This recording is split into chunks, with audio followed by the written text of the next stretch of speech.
welcome the father of all wars, Jeremy Clarkson. One day, somebody opened up the shell of an oyster and found inside what appeared to be a large globule of phlegm. But instead of throwing it away, he ate it. And he discovered that it was not only delicious, but also that it was an aphrodisiac.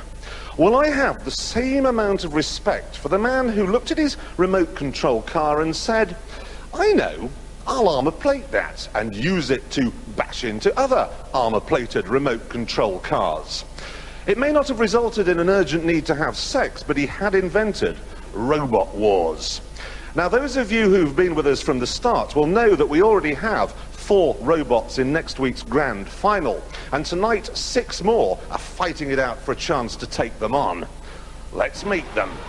First, from Biggleswade, Warthog. Lemon yellow and driven by an electric 24-watt wheelchair control unit. Has a huge turning circle of 2 meters and a ground clearance of only 5 millimeters. I hope that'll be enough. From Ludlow, Psycho Sprout. A truly unique design. A 3-foot fiberglass sphere that rolls along through gravity. Weighing in at 24.3 kilograms, and of course it has 0 ground clearance. From Gloucester, Body Hammer. A copper-coloured cone, looks a little bit like a coal scuttle, powered by 4 18-volt domestic drill motors, weighing in at 78.9 kilograms, quite heavy, but also quite nippy at 9 miles an hour. From Haverfordwest, Talk of the Devil. A witty name and a witty frame. Sculpted out of fiberglass, Talk of the Devil weighs in at 57.9 kilos and powered by a 12-volt electric motor. From Worcester, Reali-T. This looks like an alien UFO, complete with coloured flashing lights and a siren. It's powered by 6 90-watt motors and has hardened steel spikes. From Morden, Full Metal Anorak. And the final competitor, wedge-shaped, comes equipped with that garish grin and a tyre-cutting blade. Only 28.5 kilos, but at 12 miles an hour could be the fastest here tonight, Jeremy. A motley collection there. Some of them have weapons so secret they're still at home on the kitchen table. Still, let's find out how they get on in the first event. As ever, the first event is the Gauntlet, the most fearsome fighting terrain known to man or robot. It's been cunningly designed so that there are any number of ways to get through, but there are also lots of hidden surprises for unsuspecting robots, like these corkscrew lances, and they may not survive if they stumble in the path of any one of our 3, yes, 3 house robots defending the cause tonight. They are Matilda, Sergeant Bash, and Dead Metal. In fact, you'll probably get a good mangling from them. Now, survival is everything. The worst performer is out straight away, and no one wants to face that disappointment so early on, so let the sparks fly. Right, the Gauntlet. Let's get on with it. Our first roboteer. Roboteers, stand by. First to take on the Gauntlet with Full Metal Anorak, Paul Baxter, who loves to go pro kart racing. Meet Full Metal Anorak. My name's Paul Baxter, Team Anorexia. Its main feature is this tyre cutting blade for anybody silly enough to come along with soft tyres. 3, 2, 1, activate. So Paul Baxter gets us off and underway with Full Metal Anorak, and he's chosen the maze as opposed to the central ramp and the other avenue, which takes on the house robots. Robots like Shunt and Sergeant Bash and Matilda. You just caught a glimpse of her in the top of the picture. We'll see her again later on. Paul Baxter hopes he won't see too much of her. Looks like a stealth bomber with teeth, taking on the landmines. Now, they're not real landmines. Good burst of pace! Over the spikes and through! Good drive by Paul Baxter! Let's see. Why didn't you go that way? They look a bit dangerous. Would you run that way? Well, I don't know. What's it made out of? Aluminium and mild steel. Well, it would have been all right. You're a wetty. You're a wetty. Officially a wetty, but well done. Yes. He says he wants to drive a Formula 1 car. He's driven into pole position with Full Metal Anorak. Roboteers, stand by. Talk of the Devil with Adam Pengilly and Lee Chenery. They want to go to America and compete in robot wars there. 3, 2, 1. Activate. The turntable rotates, and talk of the devil coming out backwards, reversing out to save precious seconds. And this is our robot, Talk of the Devil. On the front here, got a rotating cutting disc connected up to the starter motor. Want back for some rear defence. Hopefully cut something in there. Good weapons, but it looks like some rusty old pig out there. And immediately Sergeant Bash making it feel hot, hot, hot. Adam Pengilly is trying to control it away. There's no pace, no direction. Don't get on that grid. This is hot stuff. And he's on the grid. I don't think it's going to get out. To is human. To grr is robot. Deactivate robot. I hope that thing's made out of asbestos. Good, wasn't it? Were you planning on going that way? No. And what's it feel like going up against that thing then? It's a wimp. It's a wimp. It's a wimp, but it took you out. Anyway, well done. You got, 6 or 8 feet there.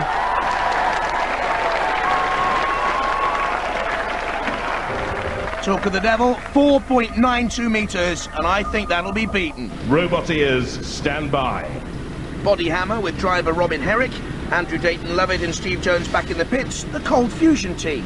3, 2, 1. Activate. Now I think Robin Herrick and his team of nuclear engineers are going to be difficult to beat with body hammer. The conical shape will make it awkward to knock out. It's powered by 4 power tool motors. It's got a hardened outer shell. It's got that hammer, but it needs to get through the maze first. We're Team Cold Fusion, and this is our robot, Body Hammer.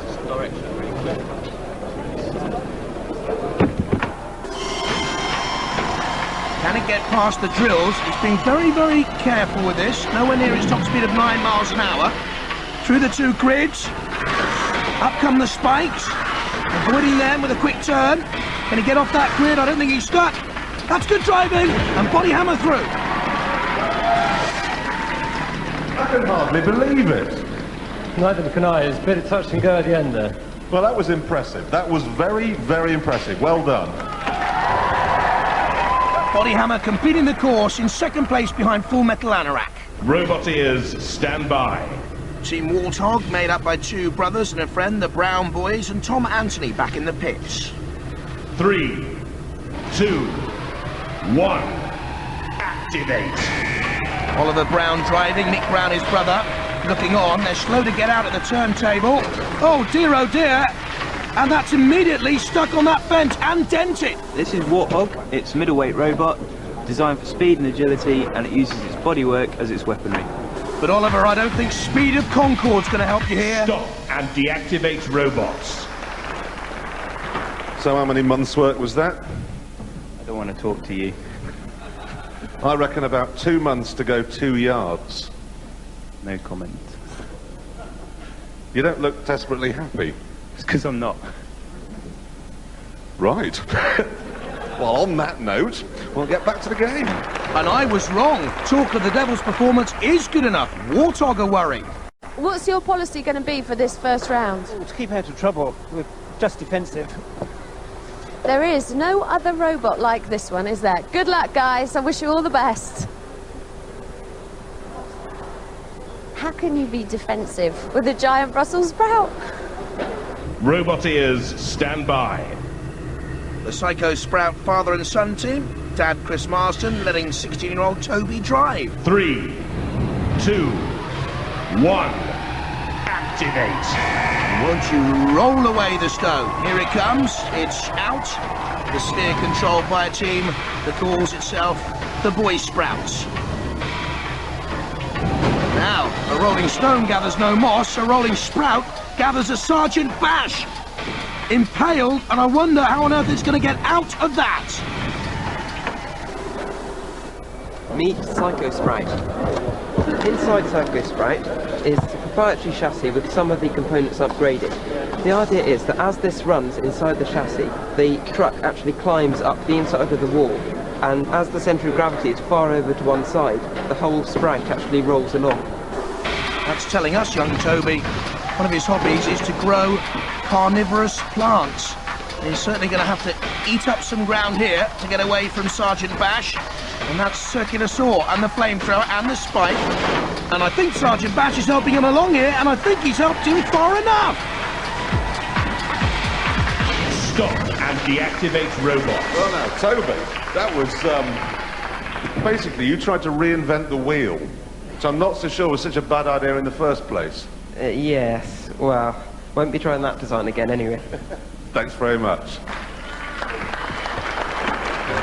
Psycho Sprout in third place with 9 metres. Warthog now very nervous. Toby, what happened? It works now. I know, just at the wrong moment it starts to work again. I think there's probably a bit of interference by the TV cameras as well. That probably didn't help. But... You can't blame you cannot blame the telly for your lack of technology. Well, it's worth a try.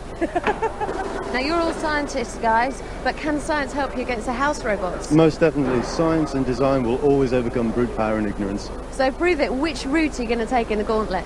Well, actually, in the first round, I think we'll take the middle route. We want to be gentle on the house robots to start with. In fact, you're going to avoid them altogether. You are We're aware just of the gonna be pendulum, though, aren't you? We are indeed aware of the pendulum, but that, again, will just bounce off us. Okay, off you go then. Good luck. Roboteers, stand by. Driver Richard Finch, Craig Williams and Tim Calladay are all big sci-fi fans. 3, 2, 1. Activate. Reali-T looks like a UFO. Taking on the ramp, as we first thought, there's a little alien in that cockpit. Can you see it? This is our robot. It's called Reali-T. It stands for Reverse Engineered Alien Technology. There he is. E.T. He ain't, but they're through the ramp. Out comes the drill. Slow speed on Reali-T, only 9 miles an hour, but a 25-degree maximum climb, powered by those 6 90-watt motors. The smoke won't hurt it. It's whether or not it can get up and over this ramp. Already done enough to go through. Can it beat the course? And that pendulum, they're aware of it. They've timed it, and they are through. Guys. If I could deduct points for smugness, I would. How did that feel? Fantastic. We were very worried and very concerned that it was going to hold together, but very relieved now. Yeah. Well done. An impressive demonstration. Seemed a little bit nervy there, but he is through. And Warthog go out at this stage. That's the end of the first event. Let's see how our teams are doing. This is Reali-T, looking very smug. Hardly any adjustments to make there, because they did very well. Toby, are you doing all right? Almost ready for the next part, yes. Good, keep up the good work. And then here, talk of the devil. Excuse me, what are these dents? It's still feeling a bit warm as well after Sergeant Bash. It's still warm on top after the flamethrower, yeah. But, yeah, Sergeant Bash got hold of us and then went to town on us with toast now, so we've got to try and get this patched up before we get some fiberglass in there before the next round. How are you feeling about the next round? Do you think you can do it? Lucky to be there, so we're going to give it our best shot in there, so. Good for you, good luck. All right. Toby, you want to be a botanist. Is this giant sprout your first step towards botany? I don't know about botany, but it's my first step towards genetic engineering, I reckon. Well, good luck. They're calling for you in the arena, so are you ready to go? In this week's trial, our 5 surviving robots have to take on a steel maze called the Labyrinth. Now, there are lots of different routes through it, so only a complete idiot would ever end up going down a dead end. What makes it particularly difficult is that all the time you're being attacked, not only by your fellow competitors, but by the superheated halitosis of Sergeant Bash. Quite. Then there's Shunt, who is a psychopath, and Matilda, who is always in a bad mood. But then wouldn't you be if you had a chainsaw sticking out of your bottom? As usual, the last one to reach the end zone, or the one that covers the least distance, will be killed and eaten. Roboteers, stand by. 3, 2, 1. Activate. And immediately, the Roboteers face a sort of chicane. Too many robots, not enough entrance gates to the maze. Reali-T to the left, they're doing well, and full metal anorak to the right. I just wonder about this outer shell of Reali-T. It looks to me as if it's made out of cold spaghetti. And Body Hammer is in there as well, doing its little bit. Has to avoid those deadly spikes. And has a clear run through the middle there, Body Hammer. I think this one could go all the way. Mind you, Shunt is waiting. And here's Sergeant Bash to take on Talk of the Devil. Full Metal Anorak getting in underneath Sergeant Bash. Is that wise? Is it really wise? But he's shot past him now, and that's good manoeuvring. Body Hammer's in the way. Oh, look at that. Psycho Sprouts back in the starting grid. Strange tactics indeed. Talk of the Devil. Talk of Full Metal Anorak. Around the edge, he's only got one more. Little bit of maze to do. And Full Metal Anorak is at the end of the maze and through. No wonder Paul Baxter is delighted. And look at this, he's fed up with waiting. I think he's trying to help out the others, I'm not too sure. Yes, he is. He's giving Matilda a shunt up the backside. Remember what's in that backside, Full Metal Anorak? A vicious saw. You don't want to get yourself hurt, not at this stage, with time ticking down on the rest. Cease. But it doesn't matter that it's all over, because Psycho Sprout has gone backwards. Now then, that was a fine performance. Any problems? Bit of wheel spin and boredom. I went and did a bit of damage with Matilda in the end. Boredom? Well, that's one way of looking at it. I can't really finish this without having a word with you. 6 feet forwards and then 7 feet back. Yeah, well, I got into that corner, and once the sprite had decided it wasn't going to let me you copped it up. So, yeah, actually. So there we are. Well done, everybody. Except you. Commiserations to the Psycho Sprout team, their robot vegetating on the starting line and rolling out of the competition. Now, Paul, you actually said in there to Jeremy that you'd got a bit bored at times. I was amazed how quick I got through to the finish, and I looked back and noticed some of the guys in trouble, so I went back and had a second go. It was stupid, might be the word. I think I've blown the motor, but we'll see. We'll repair it and go again. Do you really think you've blown the motor? I saw smoke pouring out of the wheel guards, so there's something blown in there. It'll go again. Okay, well, we'll catch up with you and find out. Thanks. See you later. Everything just went against us. There just wasn't enough leeway, it didn't have a hope. That's it then. Yes, for this year. We'll be back next year. Got a bit of a major problem here. What's your major problem? You did very well, didn't you? The wheel has snapped off, and we've got to look at the gearbox, and we might have to send for a replacement shaft from the makers of the motor. They overheard us saying we were going to go for Matilda, and that's what we did, but unfortunately they got there first. I keep advising people not to combat directly with our house robots. We've got to Does give it a anyone go. ever listen to me? Nope, no one ever listens to a thing I say. Okay, so we move on now to the semi-finals, which will be presided over by the usual panel of judges. Now, they're going to be looking for damage, control, style, and aggression, but we hope they won't be needed.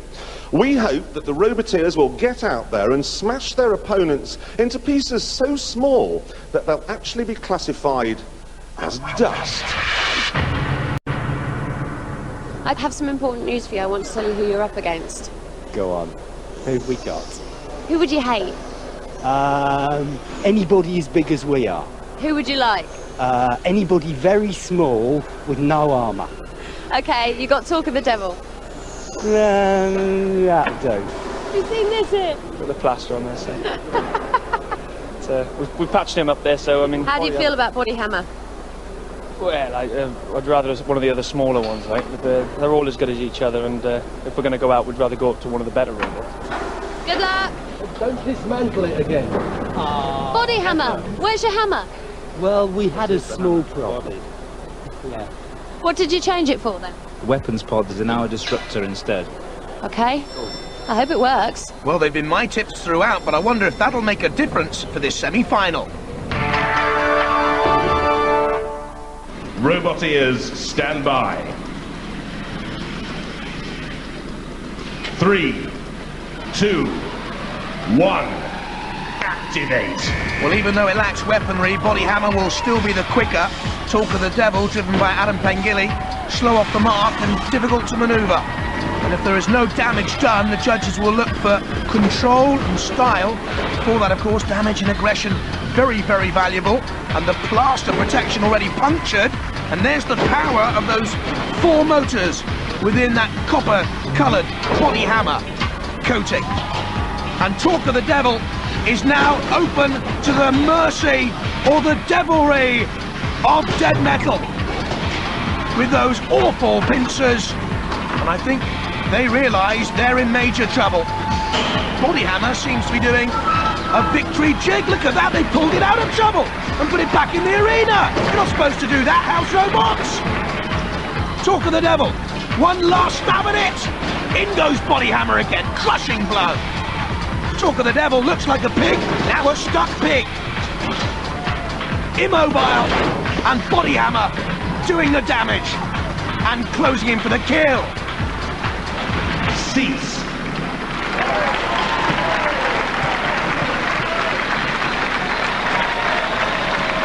Well, now we must have a chat about that. First of all, congratulations. Second, you were aiming for its back where its cutting blade was.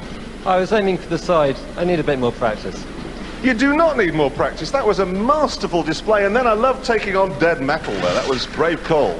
We've got to try out our capabilities, see what we can do. I think it was brilliant because I love the speed, I love the manoeuvrability, and I love your aggression. You're through. Thanks very much.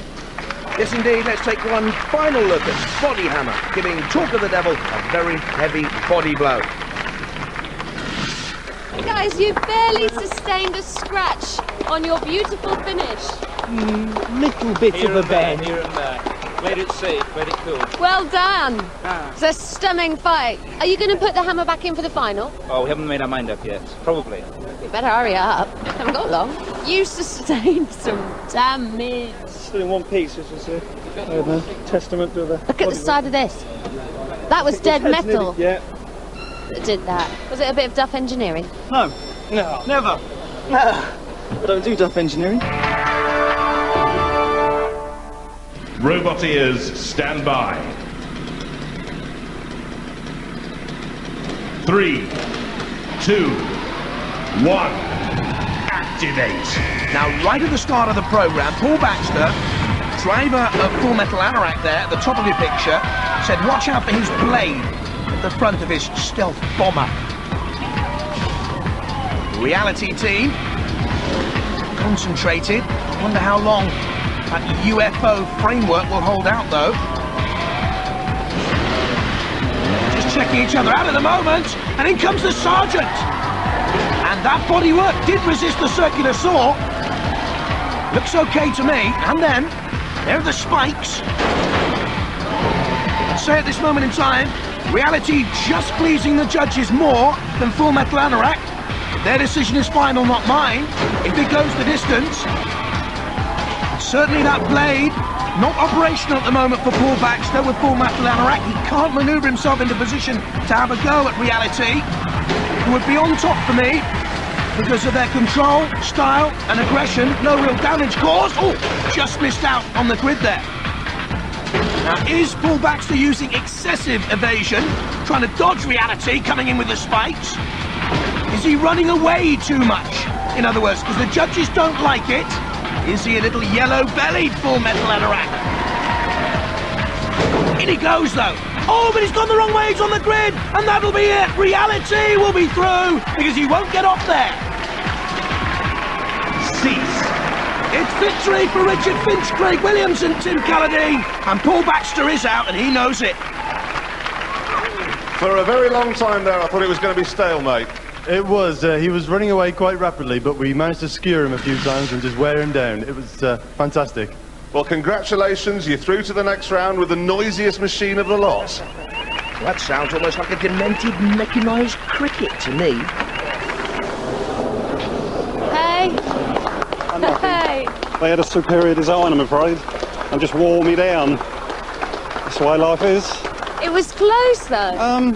It was closer than I thought it would be. I thought they'd trounce me straight away, but we got a couple of minutes out of it, which is good. Good fun, good laugh. What damage? Just a bit of body work. Nothing a big hammer won't put right. It was a close run thing, that, wasn't it? It was. We were worried at one time when we went up and then the spikes came up from underneath. We thought we were going to be really damaged like that, but it looks like we've come out pretty unscathed. Toasted flag. A toasted flag. Is that Sergeant Bash's fault? That's right. It's a great show, thank you. Okay. It's almost unbelievable, but tonight's final is between the chirping monkey's breakfast from Gloucester. Worcester, you're from Gloucester, aren't you? With the coal scuttle, are you ready?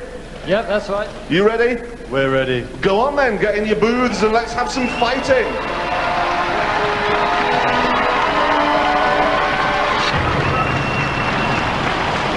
Roboteers, stand by.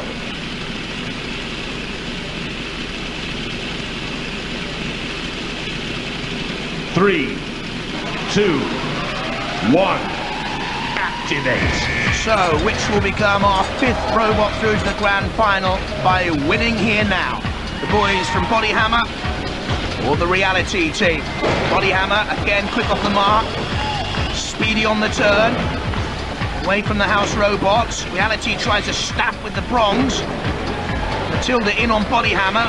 Body Hammer spinning away from Matilda, who looks even more ugly tonight, and thrusting Reali-T against that spike. Turning nimbly away from Matilda, who does have Reali-T. She looks grumpy. I think she's suffering from PMT, pre-mechanical tension, of course. Tries to get back off the Body Hammer, and Body Hammer's on the grill. Come on, the Reali-T boys, get in there, that's what they're saying. Matilda's already there. Body Hammer on the grill. All the torch though for the Reali-T team. In it comes with the prongs. No, you don't take on shunt, you take on Body Hammer. Body Hammer's off that grill, given a little bit of a shunt of assistance, in a bit of a tears, get away from the spikes. Now turning again, where's Reali-T? Too dangerously near the side ropes. If it goes over those ropes, it'll be out. Body Hammer will have won it, so get out of there, boys. Body Hammer turns away then from the sergeant in the background. Shunt there on the grill has immobilised itself. Up on the side, it's all over for the Reali-T boys. And Body Hammer will be the winners.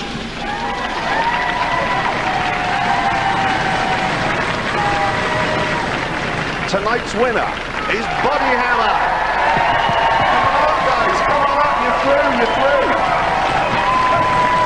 Huge congratulations, well done. You look like you weren't expecting that. We weren't sure. Because I think the problem was their wheel came off. I mean, that's it, they did sustain damage, and yours is still fine, yeah? It's still driving. You're happy? Yeah, I'm happy. That's what I like to hear, because you're through to the grand final. We're back next week. See you then.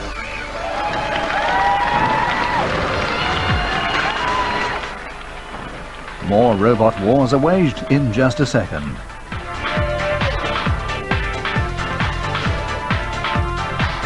It was a bit dodgy at one point. It was close, wasn't it? Very close. Bad driving. We were still moving, look. We should have won that. They were twice our weight. We'll be back.